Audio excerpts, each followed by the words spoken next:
نحمده ونصلي على رسوله الكريم اما بعد فاعوذ بالله من الشيطان الرجيم بسم الله الرحمن الرحيم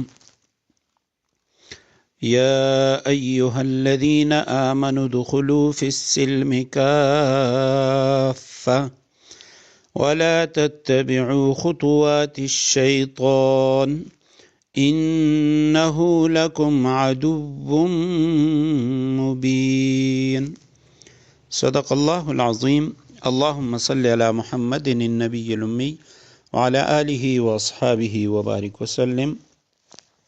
سورہ بقرہ آیت کریمہ کا نمبر 208 ہے۔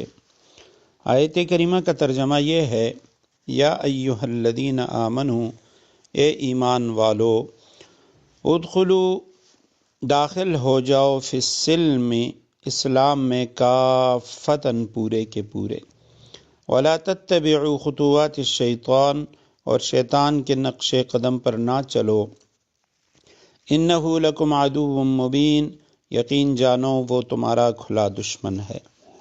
یا ایہا الذین آمنوا، اے ایمان والو۔ قرآن کریم میں 89 مرتبہ 89 بار یہ ترکیب استعمال ہوئی ہے۔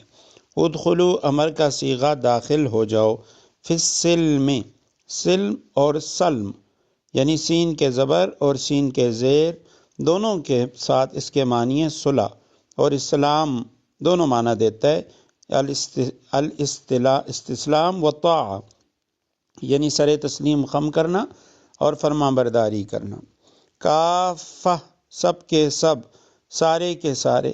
سورہ توبہ کی آیت نمبر 36 ہے: وَقَاتِلُوا الْمُشْرِكِينَ كَافَّةً، وہاں بھی کافہ کا لفظ، اور اسی طرح وَمَا أَرْسَلْنَاكَ إِلَّا كَافَّةً لِلنَّاسِ، نبی کریم صلی اللہ علیہ وسلم کے بارے میں بھی ہے۔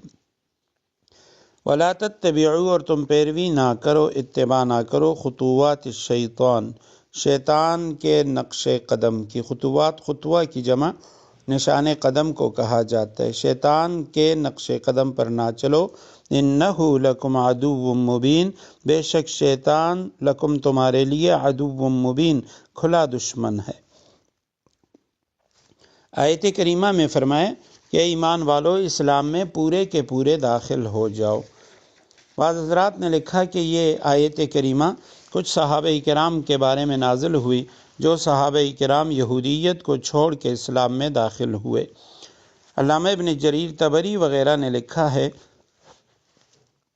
کہ یہ آیت کریمہ حضرت ثعلبہ، عبداللہ ابن سلام، حضرت ابن یامین، اسد ابن کعب، اسید ابن کعب، شعبہ ابن عمر اور قیس ابن زید رضی اللہ تعالی عنہم، ان کے بارے میں نازل ہوئی، اور اس کی وجہ یہ تھی کہ یہ حضرات انہوں نے اسلام قبول کیا، لیکن اس کے باوجود ہفتے کے دن کی تعظیم کرتے تھے، اونٹ کا گوشت نہ کھاتے تھے، تو اس لیے فرمایا ادخلوا فی السلم کافہ، پورے کے پورے اسلام میں داخل ہو جاؤ۔ پورے کے پورے اسلام میں داخل ہونے کے دو مطلب ہیں۔ پہلا مطلب تو یہ ہے کہ یعنی تم اپنے آپ کو پورا کا پورا اسلام میں داخل کر دو، یعنی تمہارے ہاتھ پاؤں، آنکھ کان، دل دماغ، سب کا سب دائرہ اسلام اور اطاعت الہیہ کے اندر داخل ہو۔ ایسا نہ ہو کہ ہاتھ پاؤں سے تو احکام اسلامیہ بجا لا رہے ہوں مگر دل و دماغ اس پر مطمئن نہیں، یا دل و دماغ تو اس پر مطمئن ہے مگر ہاتھ پاؤں اور اعضاء سے جو احکام نکل رہے ہیں وہ اسلام کے خلاف ہوں۔ اور دوسرا مطلب یہ ہے کہ یعنی تم سب پورے کے پورے اسلام میں داخل ہو جاؤ۔ ایسا نہ ہو کہ اسلام کے بعض احکام کو تو قبول کرو اور بعض میں پس و پیش کرو، نہیں، بلکہ تمہارا جینا مرنا، تمہارا یعنی 24 گھنٹے کی ساری جو زندگی ہے وہ اسلام کے دائرے کے اندر ہو اور اسلامی تعلیمات کے مطابق ہو۔ تو اہل ایمان کو کہا جا رہا ہے کہ اسلام میں پورے پورے داخل ہو جاؤ، اس طرح نہ کرو، جو باتیں تمہاری مصلحتوں اور خواہشات کے مطابق ہوں ان پر تو عمل کرو، دوسرے حکموں کو نظر انداز کر دو، اور اس طرح جو دین تم چھوڑ آئے ہو اس کی باتیں اسلام میں شامل کرنے کی کوشش مت کرو، بلکہ صرف اسلام کو مکمل طور پر اپناؤ۔ اس سے دین میں یعنی دین کے اندر جو بدعات کی نفی کر دی گئی ہے تو ان سے اپنے آپ کو بچاؤ۔ آج کل ہمارے ہاں ہوتا یہ ہے کہ جو سیکولر ذہن ہے تو وہ یہ کہتے ہیں کہ جی اسلام کا تعلق وہ تو مساجد تک ہے، سیاست اور ایوان حکومت وہاں دین کا کوئی کام نہیں ہونا چاہیے۔